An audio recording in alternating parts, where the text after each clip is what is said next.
د بینظیر کفالت پروګرام د پاره چې کوم کسانو رجسټریشن کړی دی اکه نوي کسان دی او که زاړه کسان دي د هغو دپاره د خوشحالۍ خبر حکم چې د ډیر وخت نه دا روپۍ اخلي او زاړه کسان نو په هغې کې ځینې کسانو دپاره ښه خبر نشته ځکه چې د دې پروګرام نه به اوس 40 لاک کسان چې دی هغه به توقعږي دې ځل چې دی په دې پروګرام کې 4 لاک کسان چې دی نور هم شامل کړي په دې کې ځینې 50 زره واله دي هغه هم بار بار دا تپوس کوي موږ ویډیو کړی او په هغې دپاره چې دی هغه لاندې کمنټس کوي وایي موږ ته دا روپۍ میلاو نه شوه په کومه ویډیو کې چې ما خبره کړی نو په هغې کې بیا هم دا تپوس کوي وایي موږ ته روپۍ میلاو نه شو نو دا ویډیو چې دا لږه پوره ګورئ بل لا دا ویډیو شیر کوئ او یو لایک چې دی دا لازم ورکوئ دا ځینې کارونه پرې نو دا دې ویډیو ورکوئ په دې باندې ستاسو روپۍ چې دی دا نه راځي نو په دې کې ځینې داسې زاړه کسان دي چې هغو ته د 3-4 کالو یا د 15 کالو نه دا روپۍ میلاویږي هغو ته به راتلونکی اخیست چې دی دا به نه میلاویږي ځکه هغو ته 30 جون خوله شو او که د 30 جونه پورې رجسټریشن نه یې کړی نو دغه کسان به د دې پروګرام نه وځي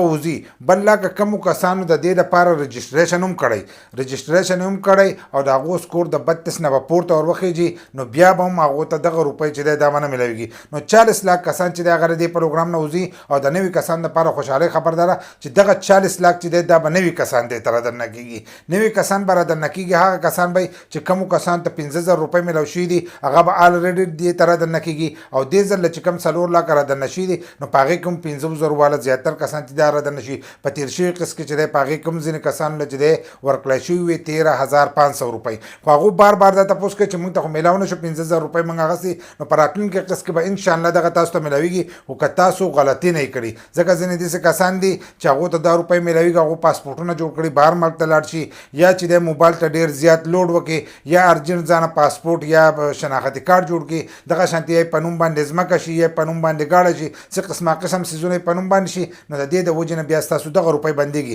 په دې کې به زاړه کسان نو هغه زړو کسانو ته چې کومې روپۍ بندېږي دا 40 لاک ته وکاږي هغه هم په دې وجه باندې وکاږي چې هغه دوباره رجسټریشن وکړي د هغو په نوم باندې یا اکاونټ ښکاره شي یا لوډ یا دغه شان د بجلۍ بل پسې ډېر زیات راځي او دلته که ورکړې زموږ کره 1 پنکه یا 2 پنکې دي او بل پسې د هغې نه سیوا راځي نو بیا هغه وایي دی دروغ وایي نو تاسو هم د دغې پروګرام نه چې دی په دې چل باندې به ایستی کېږئ که تاسو هلته کې ډېر دروغ وایي خو آنلاین چې د هغو سره کم ریکارډ وي هغه به هغه ریکارډ ګوري چې کله په هغې کې ستا سکور د 32 نه به پورته وختو نو تاسو ته به دغه روپۍ چې دی دا به نه میلاویږي او 40 لاک نوي کسان چې دي هغه به دې پروګرام ته په راتلونکي قسط کې چې دی وردننه کېږي